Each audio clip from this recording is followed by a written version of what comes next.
العربية لازم تكون قمة جامعة. إن شاء الله تكون انطلاقة جديدة للعالم العربي اللي راه ممزق. نتمنى يكون اجتماع شامل. الجزائر ما تكرسش التفرقة تاع العرب.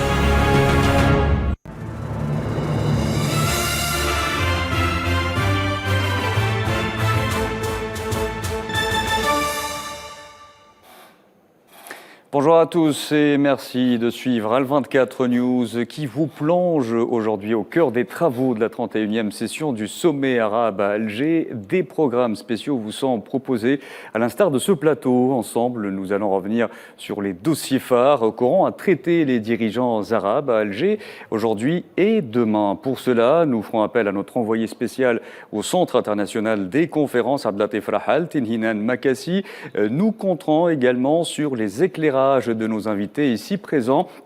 En l'occurrence, Mohamed Barrouk, analyste spécialiste des questions géopolitiques. Bonjour.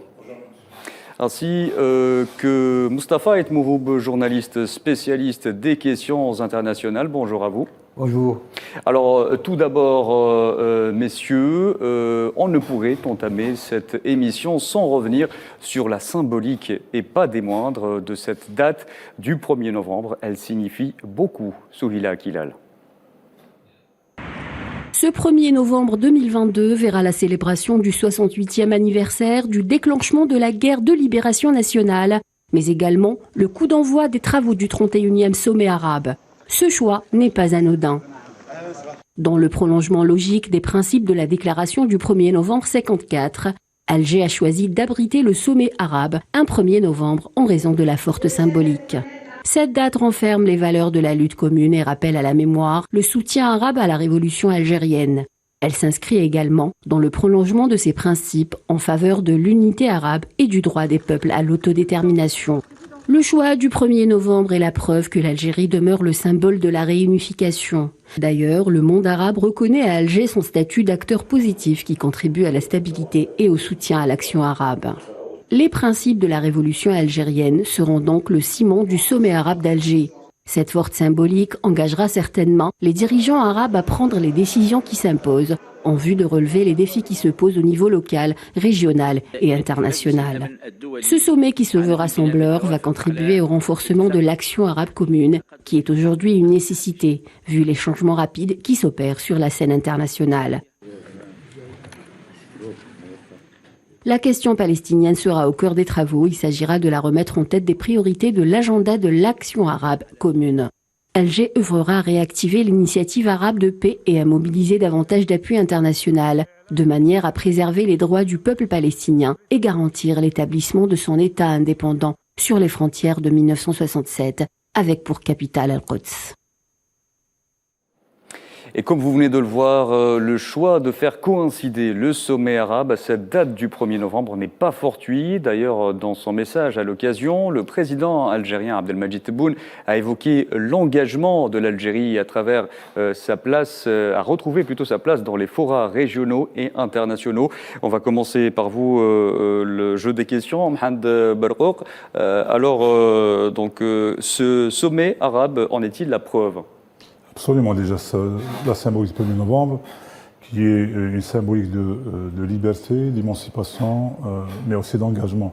L'engagement des Algériens pour le recouvrement de l'indépendance, mais surtout aussi cette solidarité interarabe par rapport à la question algérienne. Deuxième point, on verra aussi peut-être plus tard dans les différentes résultats de ce sommet, la symbolique du 1er novembre, c'est aussi la Constitution par rapport à un rôle plus engagé de la société civile, une des propositions de notre pays.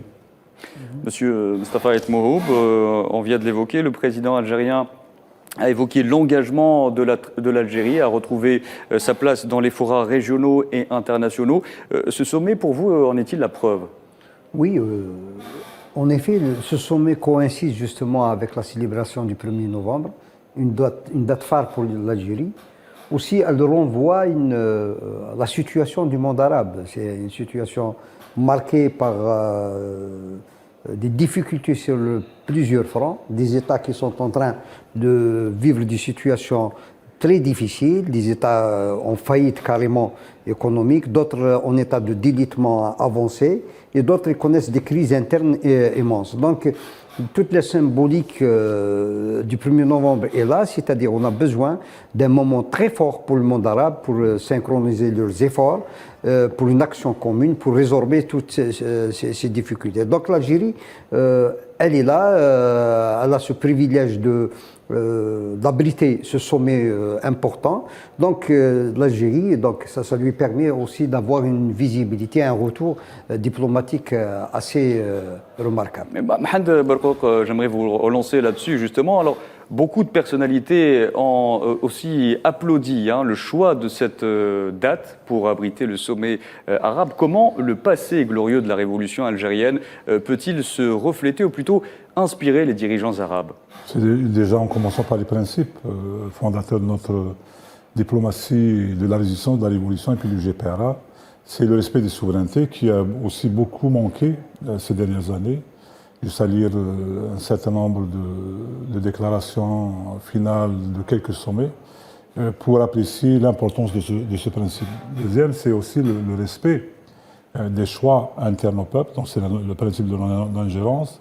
La troisième chose, c'est que, comme je le disais, le 1er novembre, c'était une révolution algérienne, mais avec beaucoup de soutien de tous les peuples arabes, même avant l'indépendance de leurs États. Oui. Ce qui veut dire que le choix de l'Algérie est un choix judicieux par rapport à l'histoire, mais aussi un choix judicieux par rapport à deux éléments diplomatiques. Premièrement, l'Algérie n'a jamais été un élément de blocage. Et deuxièmement, l'Algérie a été toujours porteuse d'espoir et d'initiative. À vous rappeler que c'était Feu Ben Bella qui avait proposé la création de l'OLP lors du sommet du Caire de 1964. Et c'est l'Algérie qui avait aussi soutenu l'idée de la représentation légitime et unique de l'OLP 73. Celle de 1980, le sommet de 1988 à Alger, 2005 par rapport aussi à la question palestinienne, le plan de paix arabe, les réformes. Aujourd'hui, on est toujours face aux mêmes situations, la Palestine, les réformes et les questions internes aux Arabes. Aujourd'hui, comme nous reviendrons d'ailleurs en détail, M. Absolument. Comme ça a été signé par mon ami Mustafa, on vit dans un contexte très particulier, mais aussi un contexte où il faudrait y avoir à la fois de nouvelles initiatives, de nouveaux engagements et surtout beaucoup d'abnégation par rapport à ces pays. Les intérêts doivent être essentiellement pris en charge, mais aussi le strict respect des principes. Je vous retourne la question, Mustafa Ait Mohob. Pour vous, comment les valeurs du 1er novembre peuvent-elles inspirer les dirigeants arabes lors de ce sommet ? Oui, puisque la date même de l'organisation de ce sommet repose sur les valeurs du 1er novembre. Oui, en effet, le 1er novembre est chargé d'une grande symbolique, cette symbolique qui renvoie à l'esprit de la liberté, de la libération, à l'esprit de l'indépendance, à la souveraineté du peuple, à leur droit à s'autodéterminer. Donc déjà dans la date, il y a une charge symbolique, un rappel aux pays arabes pour revenir à certains fondamentaux qui ont construit l'action arabe commune, oui. C'est-à-dire la souveraineté du pays arabe dans leur choix et synchroniser les efforts qui vont dans le même sens pour justement la souveraineté du peuple arabe et pour le règlement d'une question centrale qui est la question palestinienne. Comme vient de dire le professeur, on remarque qu'à chaque rendez-vous en Algérie avec le monde arabe, la question de Palestine revient dans toute son importance, son poids et sa centralité, si vous voulez. Donc, ce sommet, il vient pour contraster avec plusieurs sommets qui l'ont précédé, c'est-à-dire pratiquement c'est un début, on amorce un début d'un renouvellement de l'action arabe. Même si on revient à l'initiative de Beyrouth de 2002 du règlement de la question palestinienne, c'est-à-dire les terres contre la paix, même si on revient à cette initiative, c'est qu'en réalité on revient à un paradigme qui a toujours conduit l'action arabe, c'est celle d'avoir une action commune, consensuelle autour d'une question centrale qui est la question palestinienne. Donc, les errements qu'on a remarqué sur les positions arabes depuis ce qu'on a appelé les révolutions, les printemps arabes, entre guillemets, ou bien ce qui est appelé le grand Moyen-Orient, cet agenda imposé au peuple arabe, c'est-à-dire a aussi conduit les différents sommets arabes à des décisions qui n'étaient pas tout à fait en phase avec les ambitions du peuple arabe. Oui. Maintenant, avec ce sommet, on a l'impression qu'on revient à des fondamentaux, celle de la souveraineté de la position arabe, réhabiliter l'action commune et aller dans le sens du règlement des problèmes interarabes ou bien du problème central qui est le problème arabo-israélien, c'est celui de la Palestine. Vous avez évoqué un retour aux fondamentaux, mais qui est un retour sous le signe du renouveau tout de même, puisque on parle de réforme de la Ligue arabe. Nous y reviendrons d'ailleurs tout au long de cette émission. Je voudrais aborder avec vous, messieurs, un autre aspect de ce sommet. Pour beaucoup d'observateurs, la réussite d'un tel sommet est tributaire du niveau de représentativité des participants. Cela a été mis en valeur hier par le chef de la diplomatie algérienne qui a parlé d'une participation importante. Le président de la République, Abdelmadjid Tebboune, a souhaité que ce sommet soit une rencontre qui fera date et prenne en compte les spécificités de chaque pays, mais le tout dans un travail en commun. Et l'organisation a demandé, je tiens à le dire, une réelle implication et également du courage pour prendre en compte les intérêts de tous les pays présents. L'Algérie présente les conditions idoines pour que chaque nation puisse travailler ensemble dans le respect des points de vue divergents avec la base de la règle diplomatique. L'Algérie a été soucieuse du cadre protocolaire et nous avons une longue tradition en la matière et tous ceux qui nient cet état de fait n'ont aucune base factuelle à présenter. Alors, Mohamed Berrour, que pensez-vous justement du degré de représentativité à ce sommet? Bon, c'est un sommet où les États sont représentés par à plusieurs niveaux, donc les chefs d'État, mais aussi les représentants de leurs États. À faire une lecture des 8 derniers sommets, de 2012 à 2019, il n'y a eu jamais une présence totale des chefs d'État. Faire une comparaison ou donner la moyenne, c'est moins de 13 chefs d'État et de gouvernement par sommet. Un des sommets était inférieur à 9. Donc, ce qui veut dire que aujourd'hui, en comptant les chefs de gouvernement, c'était à 9. Mais il faut dire que dans ce cas de situation, l'Union africaine, l'ASEAN, l'Union européenne, quand il y a des forces majeures, il y a toujours une représentation autre que celle d'un chef d'État. Aujourd'hui, on a 21 États sur 21. Ça veut dire que sur le plan de la représentation, tous les États sont représentés, tous les peuples sont représentés, et c'est un succès total par rapport à ce paramètre d'analyse. Après, le chef de la diplomatie algérienne a évoqué l'une des raisons de l'absence de certains dirigeants arabes. Certains pays arabes se retrouvent aujourd'hui sans chef d'État, justement. Absolument, on l'a vu avec le Liban. Michel Aoun, qui a quitté son poste il y a ça 2 jours, pour des raisons constitutionnelles, il est représenté par le chef du gouvernement, qui aujourd'hui c'est l'autorité pratiquement représentante. D'autres États sont en pleine transition aussi? Pardon? D'autres États sont en pleine transition? Absolument, il y a aussi des situations de santé, comme le chef de l'État du Koweït, l'émir du Koweït. Donc il y a des facteurs objectifs qui pourraient expliquer éventuellement ces pays qui ont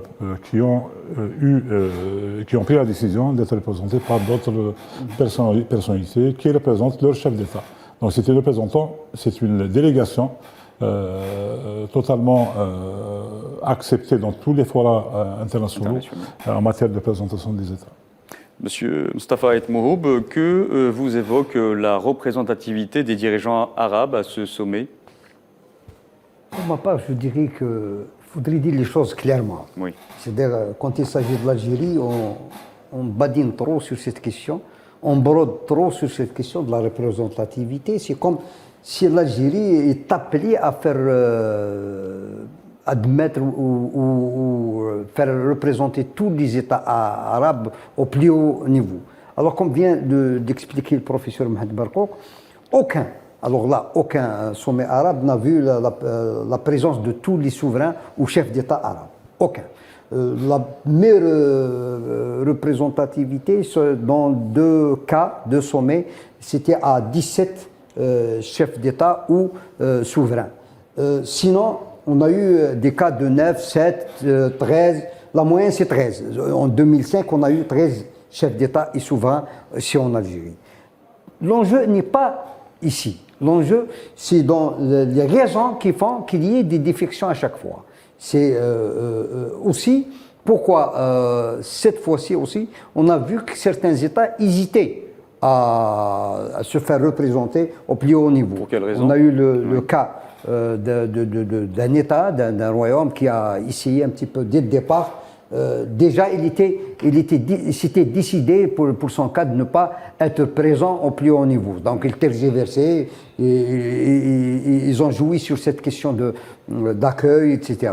Sinon, il y a d'autres États, c'est-à-dire, maintenant, il y a une disparité des positions entre les États arabes. La difficulté, elle est là. C'est-à-dire, on est arrivé à une situation où il y a des États qui ont normalisé carrément avec l'entité sioniste et qui sont dans des accords entre États déjà avec Israël. Donc, ces États-là, à mon avis, il y a une gêne. Les questions qui fâchent.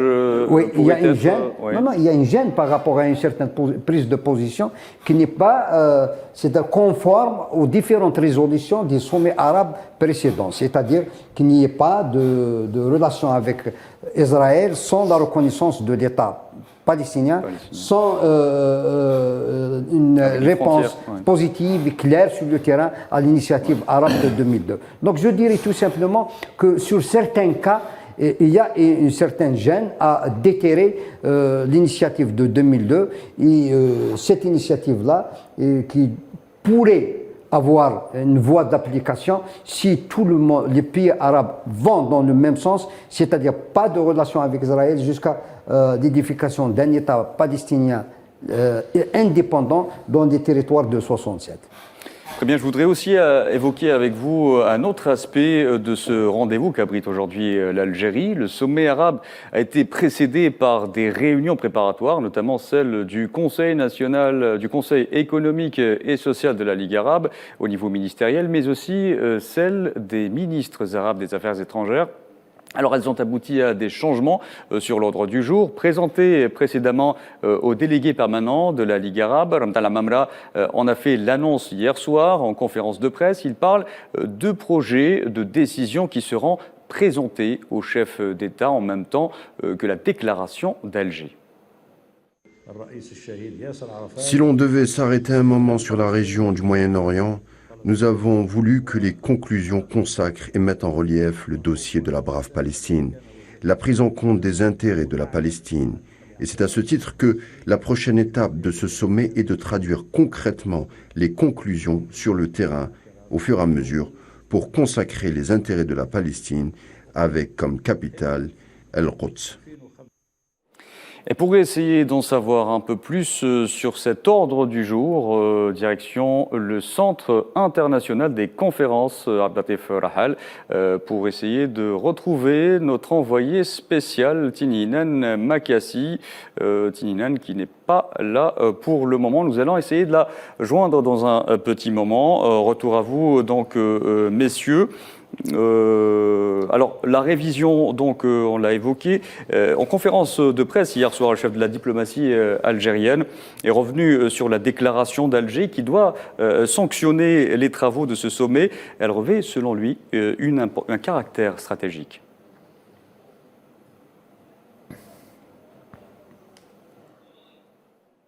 Concernant la position de l'Algérie, comme vous devez le savoir, l'Algérie a beaucoup investi dans la solidarité arabe régionale. L'Algérie a toujours contribué au rapprochement de ces pays. L'Algérie a toujours défendu la cause palestinienne et elle a toujours répondu présent lorsque certaines nations traversaient des crises en demandaient son aide. Le tout avec diplomatie, tact et sans le crier sur la place publique.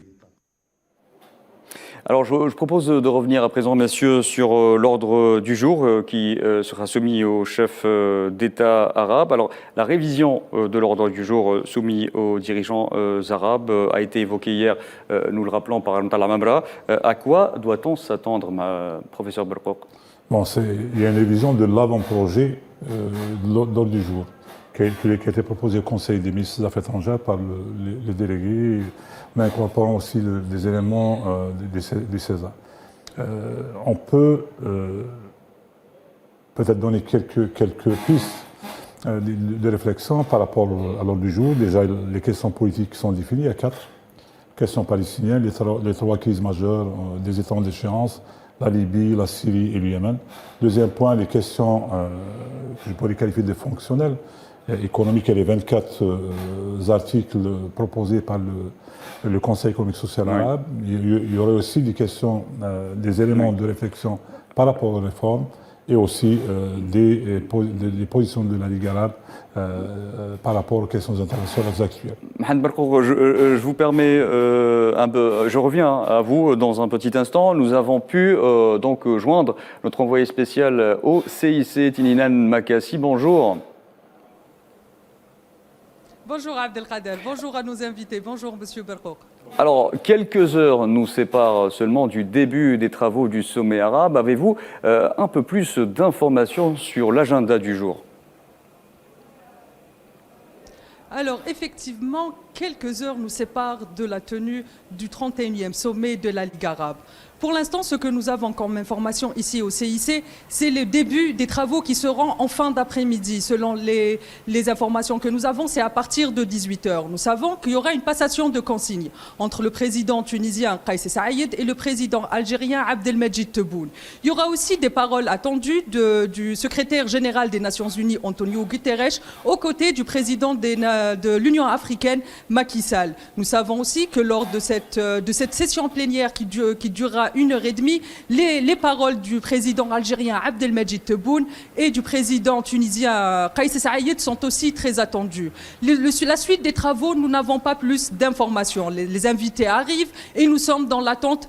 On vous préviendra bien évidemment dès que nous avons du nouveau ici au CIC. Merci beaucoup Tininan Makassi. Vous étiez en direct avec nous depuis le Centre international des conférences. Tininan Makassi que l'on retrouvera tout au long de cette journée pour essayer d'en savoir un peu plus sur le début de ces travaux. Je reviens à vous, Mohamed Berkouk. Alors, vous parliez à l'instant des dossiers phares qui seront soumis aujourd'hui aux chefs d'État arabes.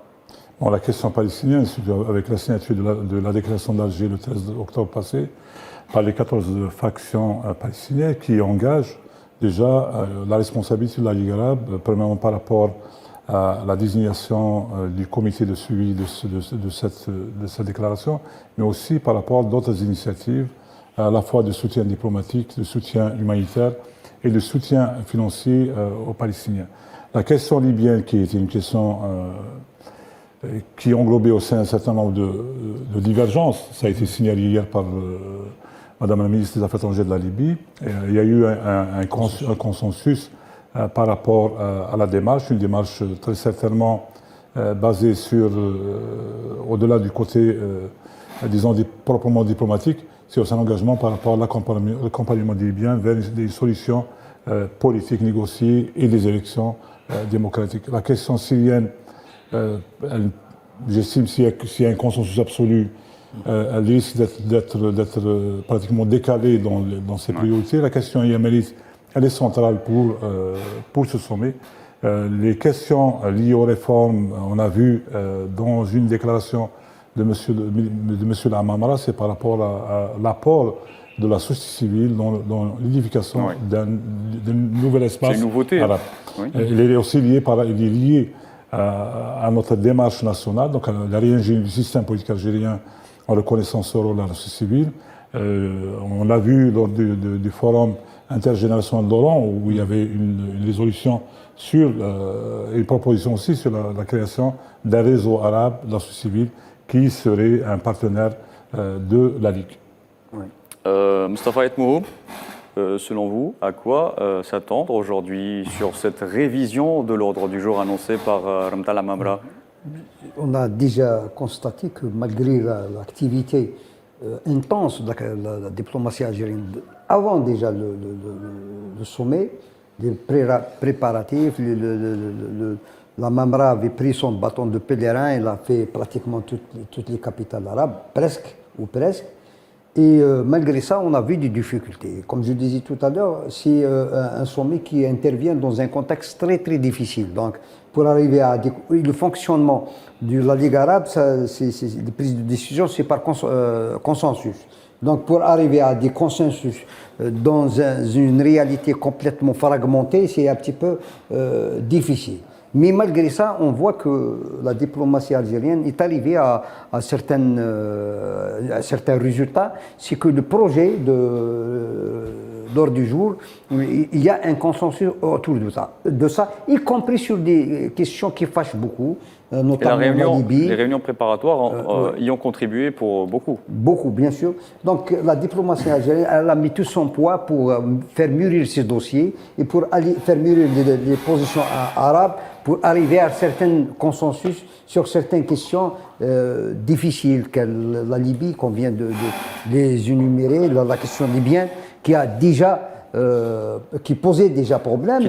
La question libyenne en elle-même posait un problème sur la conscience des pays arabes, parce que la Ligue arabe avait pris la fameuse résolution demandant à l'ONU, au Conseil de sécurité de l'ONU, de voter une résolution de non-fly lors de la crise, et ce qui a conduit à la situation actuelle, c'est-à-dire une situation de non. وفي استقباله رئيس الجمهورية السيد عبد المجيد تبون على أرضية المطار.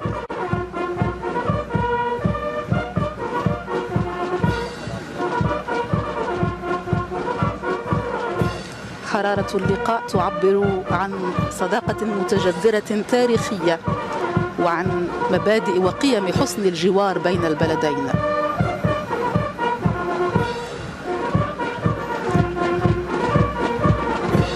طبعا سيسلم الرئيس التونسي قيس سعيد رئاسة مجلس جامعة الدول العربية اليوم عند افتتاح القمة إلى السيد رئيس الجمهورية السيد عبد المجيد تبون. هذه القمة التي تعد فعلا موعدا استثنائي ذو رمزية عالية، خاصة مع تزامنها مع رمزية احتفاء الجزائر بالذكرى 68 لثورتها المجيدة، تعزيزا للقيم المشتركة في النضال والتضحية من أجل الدفاع عن الحرية والاستقلال وصون السيادة الوطنية. لنتابع المراسم التشريفية الرئاسية لاستقبال السيد قيس سعيد رئيس الجمهورية التونسية من طرف رئيس الجمهورية السيد عبد المجيد تبون. والآن النشيدين الوطنيين.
والآن يستعرض كل من قائدي البلدين السيد رئيس الجمهورية السيد عبد المجيد تبون وضيفه ضيف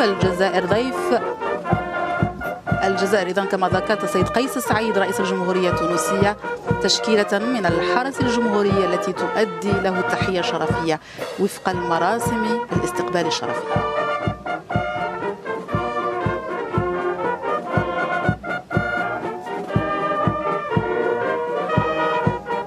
نذكر برمزية المكان ورمزية الزمان، أيضا قمة نوفمبر التي تعقد اليوم، وتاريخ غال علينا هو تاريخ اندلاع الثورة المباركة، إحياء روح الأخوة العربية وتعزيز أواصر التضامن العربي واستحضار المسار العربي التحرري في مواجهة التحديات والرهانات.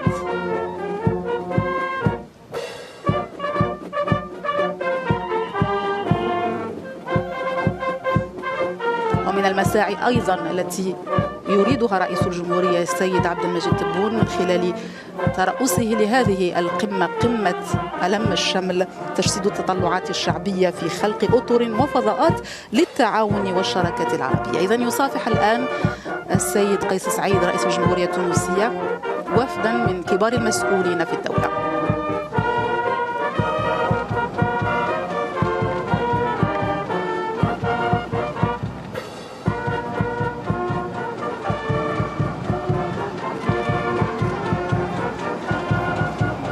رئيس الجمهورية أيضا سيد عبد المجيد تبون بدوره يصافح الوفد المرافق للرئيس قيس سعيد رئيس الجمهورية التونسية قبل أن يلتحقا إلى القاعة الشرفية الرئاسية.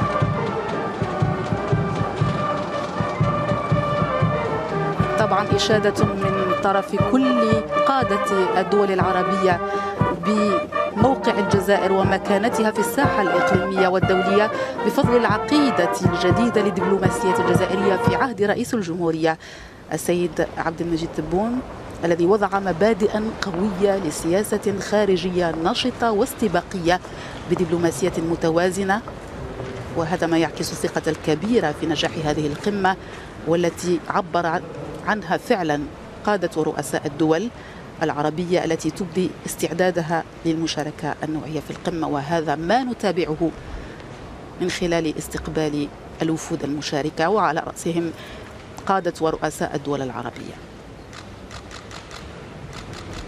قمة نوفمبر قمة توافقية تحمل فعلا مبادئ وحدة الصف العربي والتي تعيدنا إلى عمق التاريخ ومساندة هذه الدول العربية للثورة التحريرية آنذاك، دعم مبدئي يتجسد الآن من خلال هذه الروح النضالية في قمة نوفمبر. Voilà donc nous assistions à l'instant à la retransmission en direct de l'arrivée donc du président tunisien Kais Saïed, reçu comme on vient de le voir par le président algérien Abdelmadjid Tebboune, une arrivée très symbolique puisque la Tunisie doit remettre plutôt la présidence tournante de la Ligue arabe à l'Algérie. Que pensez-vous de la représentativité au plus haut niveau de la Tunisie ? Bon, la Tunisie, c'est le pays qui avait organisé le 30e sommet à Tunis. Elle a présidé le sommet pendant 3 ans et demi. Et c'est le pays qui va transmettre la mission à la présidence algérienne pour l'année 2022-2023. Deuxièmement, c'est aussi un pays qui est toujours engagé par rapport aux questions panarabes, notamment les questions palestiniennes. Et c'est le pays qui avait habilité le secrétaire général de la Ligue arabe pendant pratiquement 8 ans. Donc pendant la fin des années 70 et des années 80. Et c'est un pays qui a aussi ses ambitions de relancer l'action arabe par plus de réformes. Mostafa Et Mohob. Donc, nous allons assister dans de quelques minutes ou quelques heures à la transmission donc, de la présidence de la Ligue des États arabes de la Tunisie à l'Algérie, avec l'arrivée, nous venons de le voir, du président tunisien Kais Saïed, reçu, on le rappelle, par le président algérien Abdelmadjid Tebboune. Il s'agit d'un relais qui va être transmis, qui est symbolique. Le sommet d'Alger, pensez-vous qu'il se veut une continuité, vous l'avez évoqué tout à l'heure, une continuité du 30e sommet abrité à Tunis, mais sous le signe du renouveau? Oui, je dirais tout simplement que maintenant on va assister à l'ouverture, transmission du flambeau. Donc il y aura le discours de Kais Saïed qui a un discours évaluation de 3 ans de présidence de sommet pour dire quelles sont les réalisations, les difficultés rencontrées sur le terrain.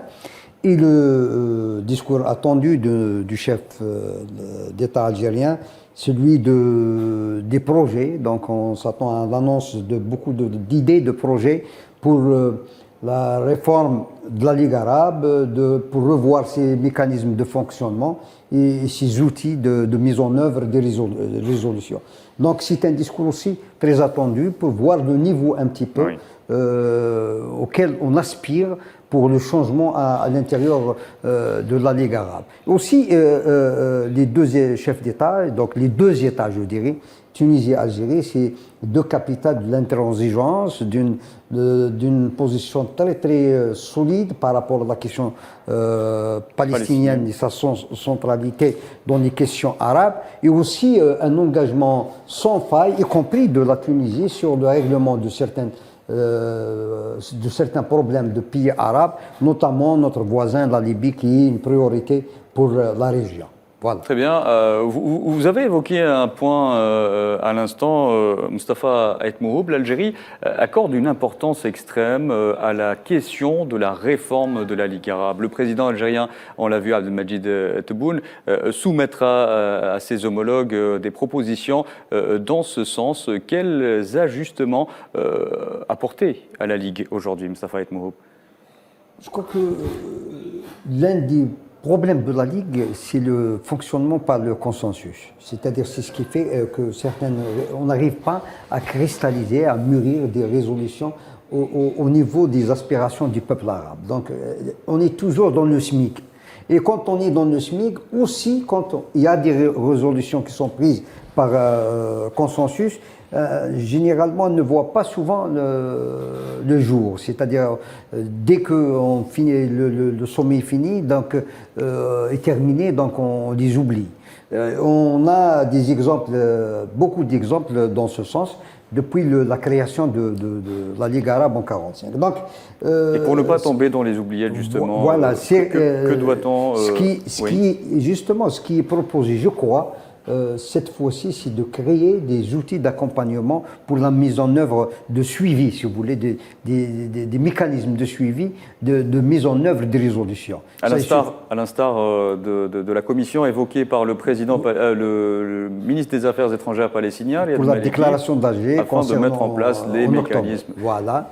Donc c'est dans ce sens, c'est-à-dire toutes les résolutions qui seront désormais prises, elles seront suivies d'effets et l'observation de leur mise en œuvre sera la mission de comité de suivi. Voilà, donc pour moi, la plus grande décision. Il y aura d'autres décisions, je crois, parce qu'ils sont au stade du projet. Il faudrait qu'il y ait un consensus autour de ce projet. Donc il y a le rôle de la société civile aussi, qui était invoqué. C'est une nouveauté dans le sommet algérien.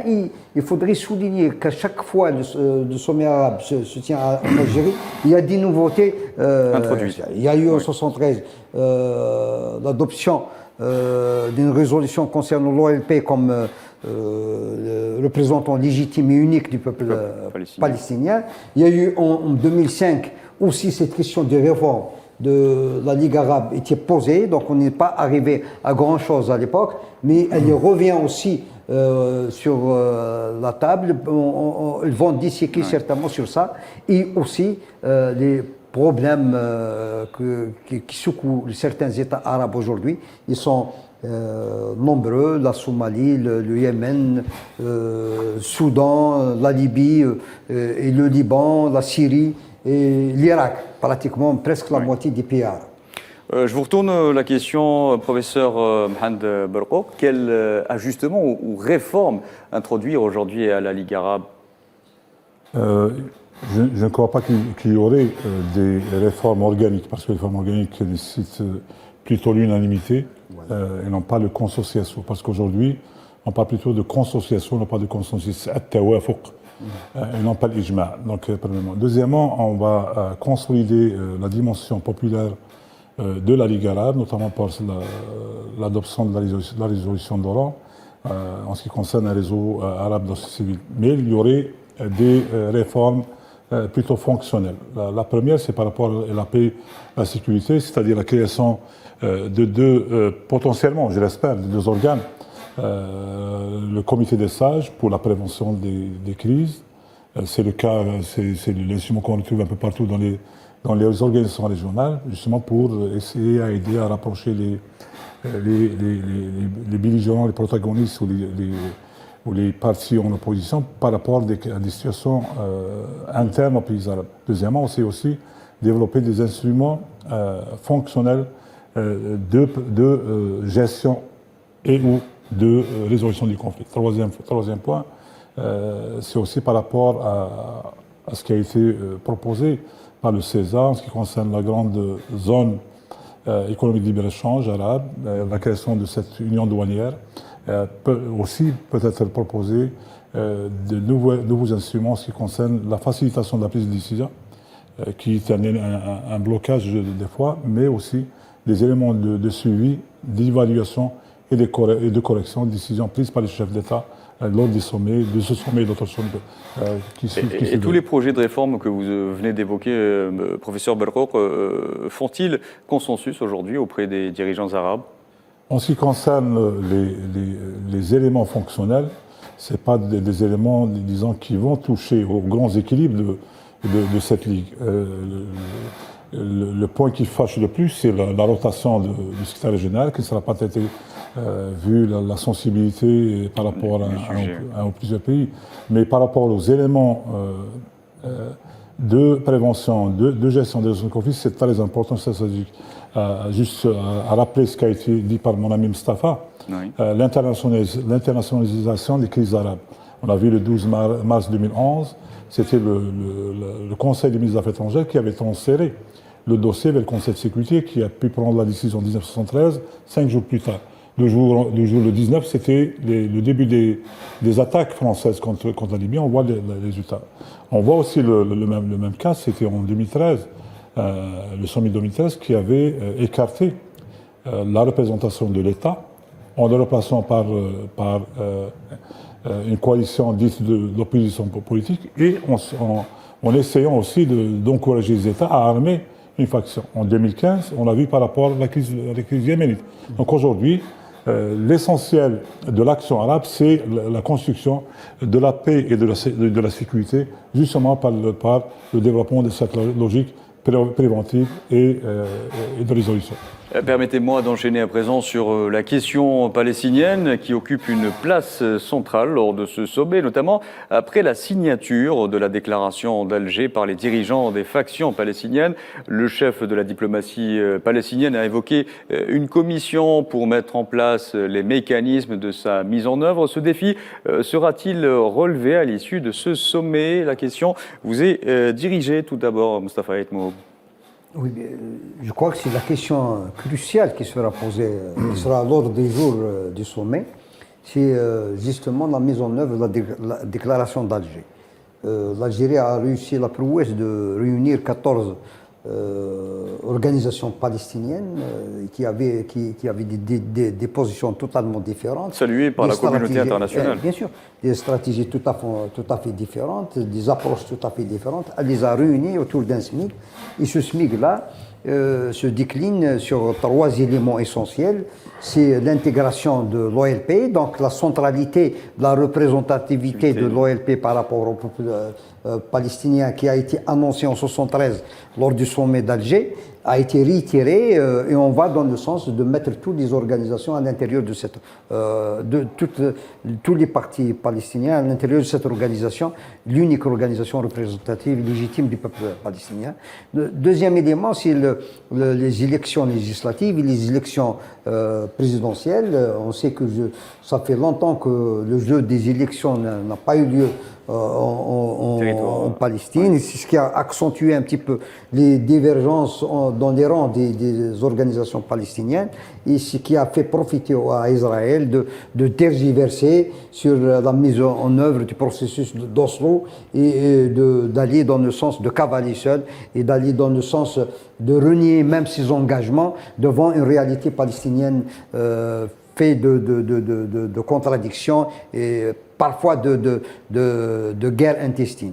Donc les 3 éléments seront reposés, je crois, au niveau du sommet et les Palestiniens seront sommés par les pays arabes d'aller dans le sens de ce qui a été convenu, de ce qu'ils ont signé eux-mêmes, c'est-à-dire mettre en œuvre cet agenda. Déjà, l'idée du comité de suivi qui a succédé à cette déclaration est louable parce qu'elle revient dans le sommet pour faire accompagner les différentes résolutions de mécanismes de suivi pour leur mise en œuvre sur le terrain. Donc la question palestinienne, je crois que le mérite de ce sommet, il faut bien le souligner, c'est que la question palestinienne est revenue au devant de la scène.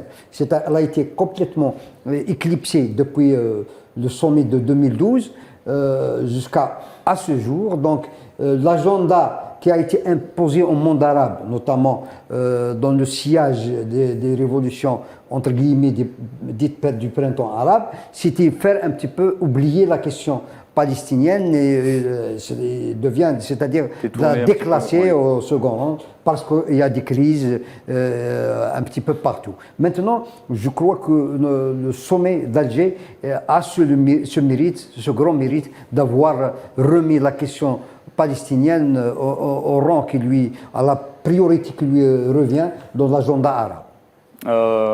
Je retourne à vous, professeur Mohamed Berkouk. Alors, nous évoquons une fois de plus cette fameuse déclaration d'Alger, saluée de toutes parts par la communauté internationale dans son ensemble.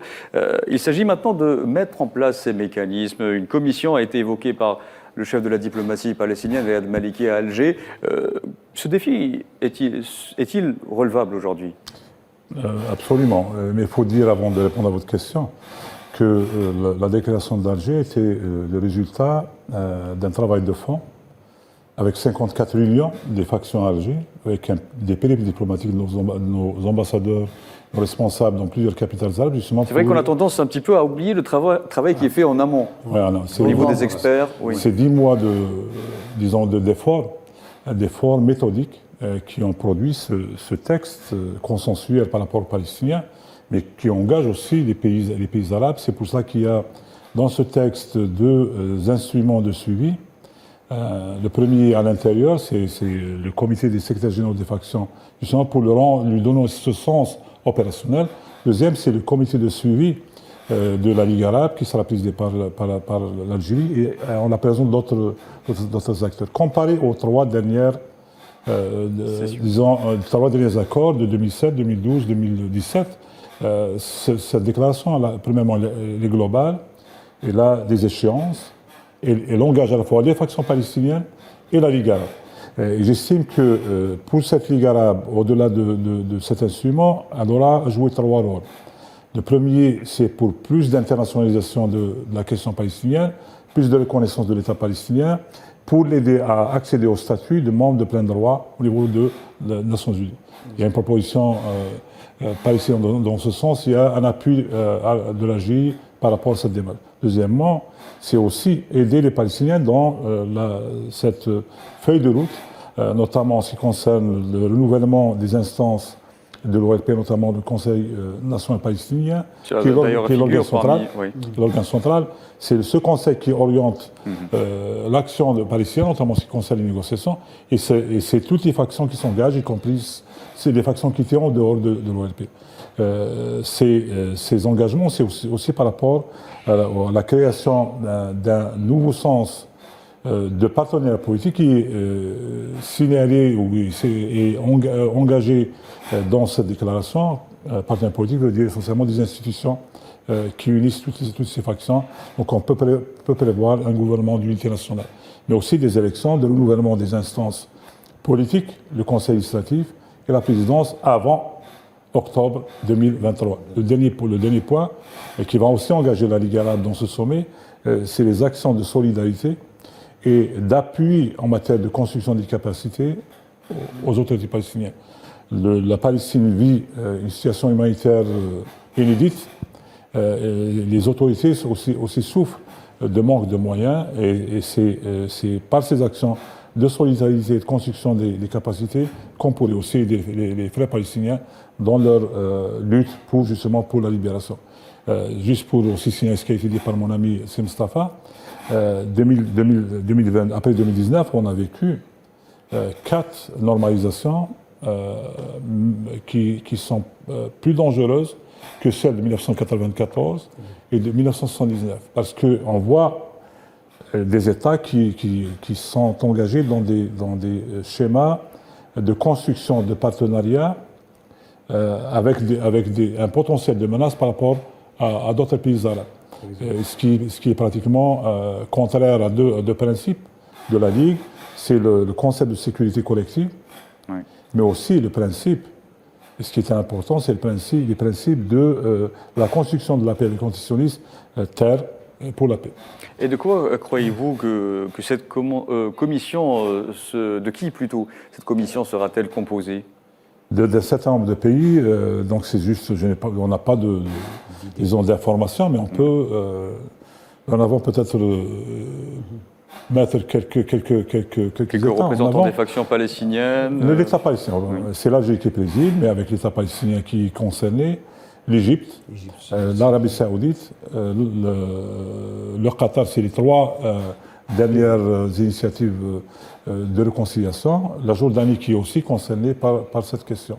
Donc déjà 4 pays, en plus de l'État palestinien et de l'Algérie, mais il faut s'attendre à d'autres États aussi. Je rajouterai peut-être ce que vient de dire mon ami Mohamed Barkouk, que le sommet arabe, la question palestinienne, comment elle est invitée dans le sommet arabe d'Alger. C'est-à-dire, on répond ici à 2 soucis majeurs. Le premier souci, c'est celui de régler les problèmes internes aux Palestiniens, c'est-à-dire arrêter cette crise qui a divisé les Palestiniens entre la Cisjordanie et Gaza, qui a fait profiter énormément à Israël pour tergiverser et accuser des retards dans ses engagements, allant jusqu'à de renier. Et deuxième élément, c'est un problème propre aux pays arabes, c'est-à-dire, comme il vient de le dire, les 4 États qui sont allés rapidement à une normalisation dans le cadre des accords d'Abraham, qui sont plus dangereux que la normalisation telle qu'on l'a connue dans les années 80. Qui menace directement le territoire palestinien. Bien sûr, parce qu'on va vers des concessions énormes à Israël, qui est en train d'imposer un petit peu son agenda dans le règlement. La politique du fait accompli aussi. On ne parle plus de droit de retour, on ne parle plus des questions fondamentales qu'on a toujours mis en avant quand il s'agit de la Palestine. Donc, la diplomatie algérienne a revisité, elle est revenue à la source. Le projet du prince Abdallah de l'Arabie Saoudite en 2002, lors du sommet de Beyrouth, celui de l'initiative arabe, celui de 2 États, la solution à 2 États, ou bien les territoires contre la paix. Oui. C'est-à-dire, c'est un petit peu dépoussiérer cette initiative et c'est-à-dire rectifier le tir par rapport à Oslo, c'est-à-dire revenir à un fondamental, c'est-à-dire un point fondamental, celui de solution à 2 États, pas de concession sur ces questions, parce qu'on a vu que l'idée de l'État palestinien commence à s'éloigner d'une manière terrible. Et cette commission qui est chargée de mettre en œuvre les mécanismes issus de la déclaration d'Alger, pourrait-elle, selon vous, Moustapha Itmoub, représenter un autre moyen de pression sur les plus hautes instances internationales, notamment les Nations Unies? Et certainement, c'est des États qui ont leur poids dans l'échiquier international. C'est-à-dire il y a l'Algérie, l'Arabie Saoudite, non, certainement, le Qatar et notamment l'Égypte. Ces pays auront une mission de remettre la question palestinienne dans les forats internationaux,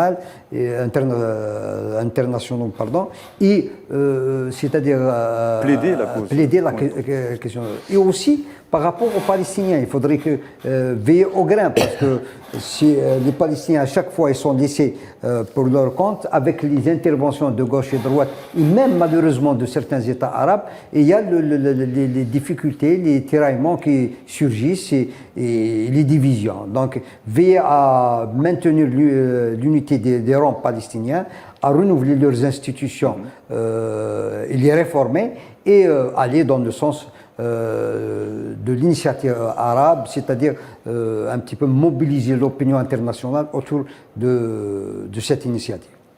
Mohamed Berkouk, le dossier libyen se taillera également une place importante lors de ce sommet. L'organisation d'élections dans ce pays en crise a été longuement évoquée lors de ces réunions préparatoires. Le sommet d'Alger permettra-t-il de faire avancer les choses? Avant de répondre à votre question, permettez-moi de rebondir peut-être sur 2 points. Oui, allez-y. Le premier point, c'est par rapport déjà à la plateforme d'action ou l'initiative de paix arabe de Beyrouth 2002.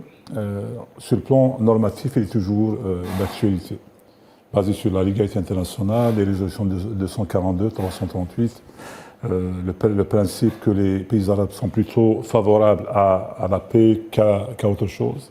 Mais au-delà de ça, en lisant Moustapha, la plateforme de ces accords dits d'Abraham, accord d'Abraham veut dire donner une place aussi à Israël dans cette ère civilisationnelle. Cette philosophie a été construite autour d'une publication de 188 pages par Jared Kushner. C'est la plateforme de ces accords qui vise essentiellement, en lisant, en faisant une lecture constructive de ces accords, elle vise essentiellement 2 choses. La liquidation de toute probabilité de la construction d'un État palestinien viable, avec tous les éléments de souveraineté, et aussi la liquidation d'un côté de Jérusalem-Est. Deuxièmement, c'est la liquidation des problèmes des réfugiés. Donc ces accords d'Abraham, je suis totalement d'accord avec Moustapha, sont très avec le droit au retour aussi. Le deuxième point, c'est par rapport à l'engagement international par rapport à la question palestinienne.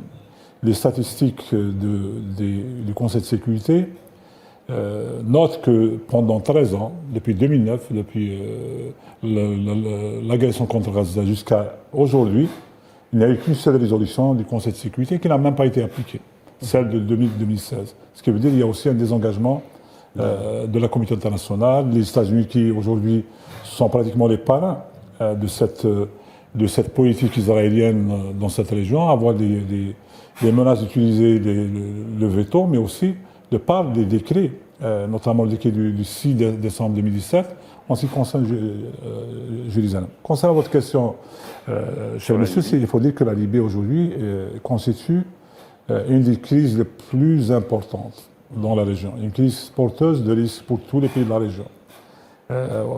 Au-delà des questions politiques, parce que malheureusement il n'y a pas de convergence de choix, de solutions internes par les différents acteurs libyens, soit à l'Est, avec notamment le Parlement de Tobruk, ou à l'Ouest, avec le gouvernement de l'unité nationale, avec ce Conseil présidentiel qui sont issus d'une démarche des Nations Unies, accord de Genève d'octobre 2020.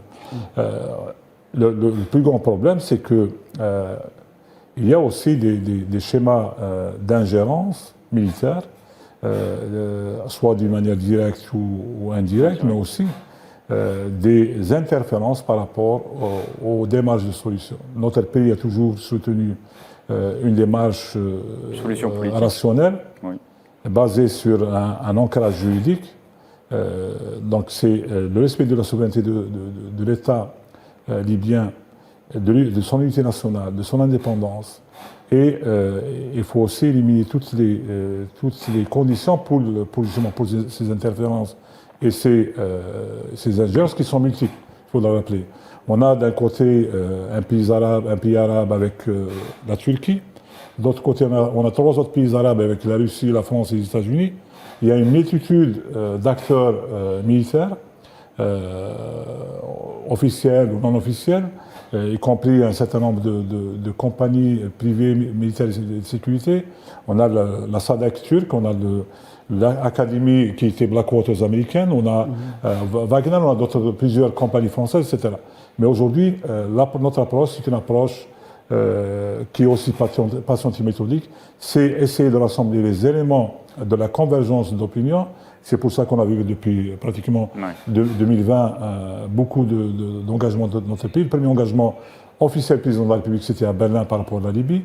On a vu son discours du 9 février 2020 à Addis Abeba. On voit le nombre de représentants d'officiels qui ont visité Alger. On avait avec Aguila, on avait avec Dbiba, on avait avec le Menfi qui était à Alger il y a de ça moins de 2 semaines, avec le Kouni qui est le vice-président qui était en visite à Alger il y a de ça moins d'1 année. Il y a toujours ces contacts, ces engagements, mais en plus de ça, il y a un respect pour l'Algérie, il y a des liens historiques, mais surtout une crédibilité par rapport à la démarche. D'ailleurs, on a vu aussi, excusez-moi de vous interrompre, l'optimisme de la chef de la diplomatie libyenne à Alger, Nejla El-Megouche, quant à une éventuelle solution trouvée à Alger. Absolument. On a une grande expertise, non pas seulement une expérience. En matière de résolution des conflits, on a le cas du Mali, où on a fait au minimum 4 accords, de 1990, 1996, 2006 et 2015. Celui de 2015 peut être un modèle à adapter au contexte libyen. Un modèle où l'engage à la fois les acteurs internes à la Libye, les acteurs reconnus, mais aussi l'engage les partenaires dans cette résolution. On a la Ligue arabe qui doit jouer son rôle. Jusqu'à aujourd'hui, on n'a pas vu d'initiative de la Ligue, pour la résolution, parce qu'il y a des divergences de point de vue des États arabes. Elle peut aussi associer l'Union africaine, parce que c'est un problème africain. À rappeler nos téléspectateurs que c'était l'Union africaine qui avait lancé l'initiative de la Troïka avant la résolution de 1973, mais qui a été malheureusement, non pas échouée, mais qui a été pratiquement déroutée par un certain nombre d'acteurs. Il y a aussi les Nations Unies, avec la MINUL. Donc il y a aussi un certain nombre d'acteurs qui pourraient être associés pour arriver à trouver une solution consensuelle par un dialogue interlibyen. C'est un problème interlibyen, mais avec des apports diplomatiques et techniques par d'autres acteurs.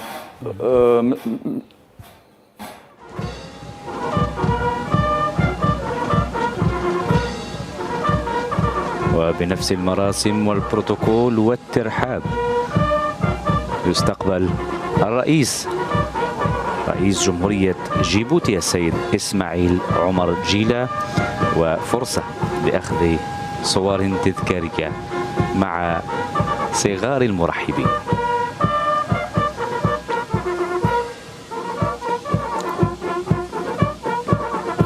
إذن القمة العربية قمة الفاتح من نوفمبر 2022 لها من الدلالات والرمزية القوية. قمة الفتح نوفمبر 1962 وحادت الشعب الجزائري على راية الكفاح المسلح حتى الانعتاق، واليوم قمة أو 54 واليوم قمة الفاتح نوفمبر 2022 قمة توحيد الصف العربي ولم الشمل. نستمع للنشيدين.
إذن وبين نوفمبر 1954 ونوفمبر 2022 تبقى الجزائر ثابتة على مبادئها تجاه قضايا هذه الأمة العربية لترسيخ قيم التضامن. قمة ثرية بتوافقاتها ونقاشاتها. والآن رئيسا البلدين يستعرضان تشكيلة للحرس الجمهوري التي تقدم لهم في هذه الأثناء التحية الشرفية.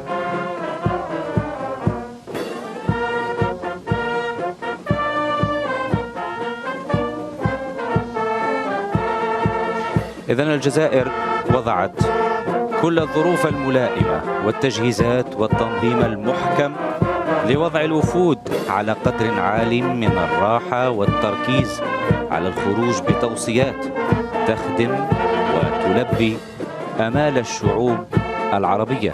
هذه القمة الثرية أيضا بالمواضيع والملفات الجديدة نسبيا والتي تأتي لمعالجة الأوضاع في الشق الأمني، السياسي، الاقتصادي والاجتماعي للدول الأعضاء. الآن رئيس جمهورية جيبوتي يصافح الوفد المستقبل وحديث جانبي مع السيد أحمد أبو الغيط أمين عام جامعة الدول العربية.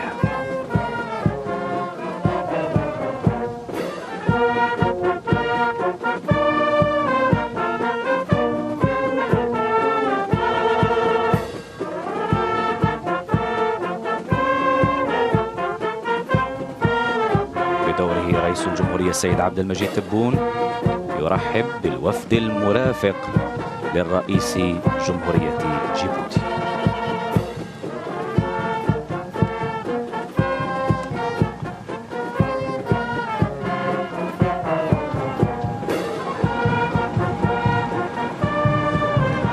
إذن هي قمة يدخلها القادة العرب من أجل ترقية دور هذه الجامعة لتكون مؤثرة في محيطها المباشر إقليميا ودوليا وفي تجانسها مع مختلف المنظمات الدولية ليفرض العرب منطقهم وكلمتهم وتصوراتهم في قضاياهم وفي بعدهم ومحيطهم الاستراتيجي. هي قمة توطيد ذات البين وترسيخ قيم التضامن الضاربة في تاريخ هذه الأمة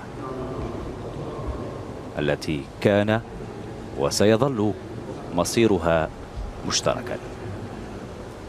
طبعا والجزائر تتشارك مع جيبوتي في البعدين العربي والإفريقي والتحديات والرهانات والآمال المشتركة.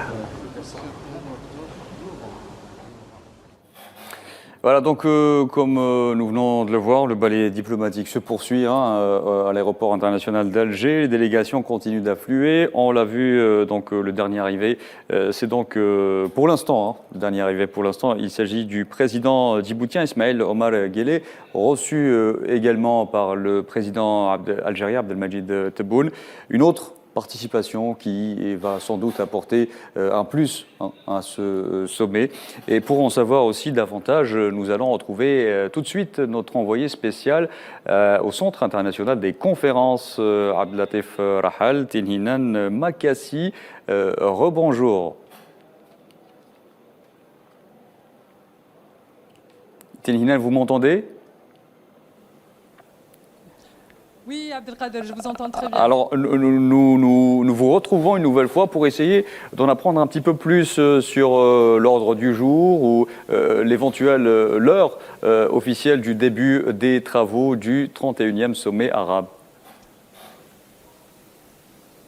Alors, avant de vous donner l'heure des débuts des travaux du 31e sommet de la Ligue arabe, je tiens à signaler que les arrivées se poursuivent à l'aéroport Houari Boumediene. Vous venez de le voir en direct du studio, l'arrivée du président de Djibouti, ou encore il y a quelques instants à peine, l'arrivée du président Kais Saïed qui transmettra le flambeau au président algérien Abdelmadjid Tebboune pour la présidence du sommet de la Ligue arabe.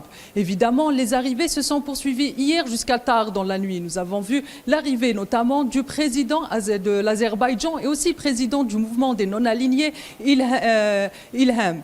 Aussi, il y a à signaler que ce matin, il y a eu l'arrivée de Antonio Guterres, président, porte-parole des Nations Unies. Ces arrivées ou bien ces hôtes de l'Algérie sont aussi la preuve que le monde arabe est loin d'être coupé de l'actualité du monde, mais aussi qu'il est aujourd'hui au cœur d'enjeux géostratégiques et qu'il est influent dans ce qui est aujourd'hui la configuration géostratégique du monde. Il y a aussi hier, dans l'après-midi, on a vu l'arrivée du président de l'Union africaine, Macky Sall. L'Union africaine qui a des liens très forts avec le monde arabe. Là aussi, sur cette question, on va voir que l'Union africaine et le monde arabe auront des dossiers en commun, des dossiers qui seront des questions centrales, peut-être même la sécurité au Sahel ou encore les évolutions de cette région du monde. Il y aura aussi une forte présence de beaucoup de dirigeants dans le monde arabe. On attend vers les alentours de 15 heures l'arrivée du prince du Qatar. Pour revenir au programme Abdelkader, je tiens à vous dire que ça commencera, selon les informations qu'on a, à 18h. Il y aura bien évidemment la cérémonie de passation de consignes, comme je vous l'ai signalé tout à l'heure. Il y aura aussi les prises de parole du président algérien Abdelmajid Tebboune et celle du président tunisien Kais Saïed, ou encore, comme je viens de le dire, des hôtes de l'Algérie, notamment Antonio Guterres, porte-parole des Nations Unies, ou encore Macky Sall, qui sont aussi, je me répète, je sais, la preuve de l'implication du monde arabe dans l'actualité politique actuelle. Concernant les ordres du jour, Abdelkader, bien évidemment, la question palestinienne est au cœur de tous les débats. Même les journalistes ici présents félicitent ce coup de maître de l'Algérie, ce coup de maître de la diplomatie algérienne qui a réussi la réconciliation par la déclaration d'Alger des fractions palestiniennes. On attend plus de détails autour de ce mot d'ordre qui est dans la feuille de route de ce sommet des dirigeants. Il y aura aussi d'autres abcès qui sont des abcès du monde arabe, notamment la situation en Libye ou encore, comme l'a signalé au micro de Al24 News, Nejla El Mengouche, ministre des Affaires étrangères libyenne, les avancées concernant le dossier au Yémen ou encore la situation en Syrie. Donc, on peut comprendre que ce sommet qui revêt déjà un caractère historique, Abdelkader, est au cœur des préoccupations du monde arabe. Hier, lors de sa conférence de presse, le ministre des Affaires étrangères Ramtan Lamamra a mis un point d'honneur à parler de la société civile ou encore de la jeunesse du monde arabe, une jeunesse qui est en adéquation avec le monde. Et nous avons évoqué en détail, nous avons évoqué en détail cette conférence de presse. Nous allons tenter de faire appel à vous dans nos prochains rendez-vous pour en savoir davantage. Tinine Makassi, je vous remercie pour tous ces détails.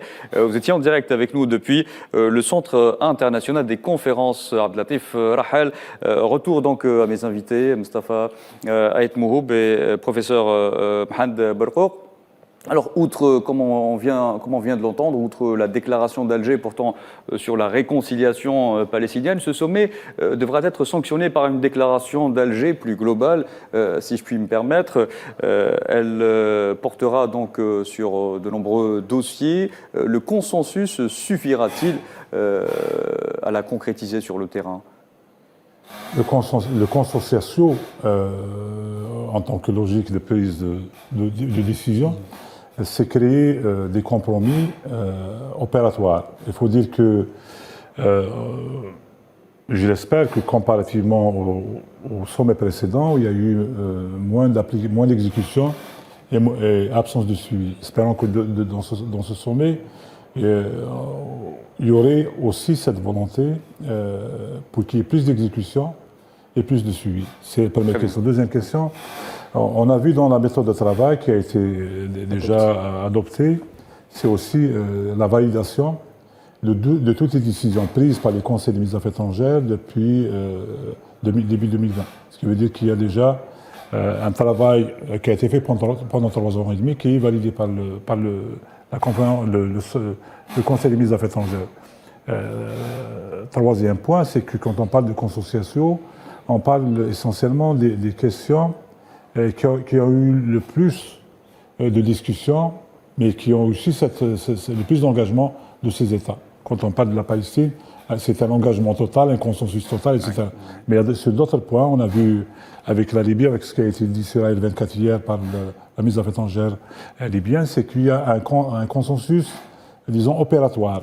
Donc on essaye de voir vers l'avenir, en essayant de trouver des schémas de solutions interlibyennes. Elle s'est focalisée plutôt sur la question du dialogue interlibyen et du respect de la souveraineté de ce pays. Malheureusement, l'heure tourne, Mohamed Barkouk. Nous allons essayer d'aborder un autre point dans cette émission spéciale que nous consacrons aujourd'hui au sommet arabe. Alors, la conjoncture internationale impose aujourd'hui d'unifier les rangs concernant les dossiers qui outrepassent les frontières du monde arabe, à l'instar de la crise alimentaire résultant du conflit russo-ukrainien. Que peut-on apporter, ou plutôt que peut apporter le sommet d'Alger comme solution à cette crise, Mustafa Ait Mohhoub?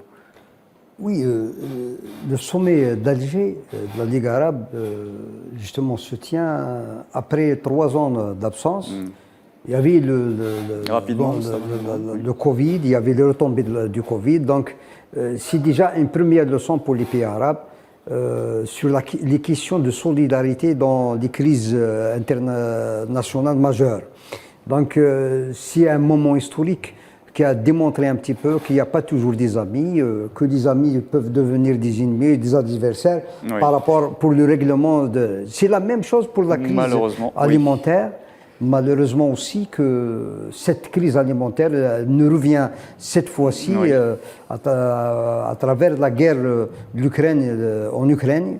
Donc, revient avec acuité. Donc, il y a 2 pays céréaliers, c'est-à-dire qui sont des pays majeurs en matière alimentaire, qui sont en guerre. Donc, forcément, le Moyen-Orient et l'Afrique du Nord subissent les répercussions. Et donc, c'est pour ça que ce sommet aussi s'est fait un point d'honneur de discuter de cette question. Très bien. Je vous remercie. Je vous remercie, Mustafa Ait Mohhoub.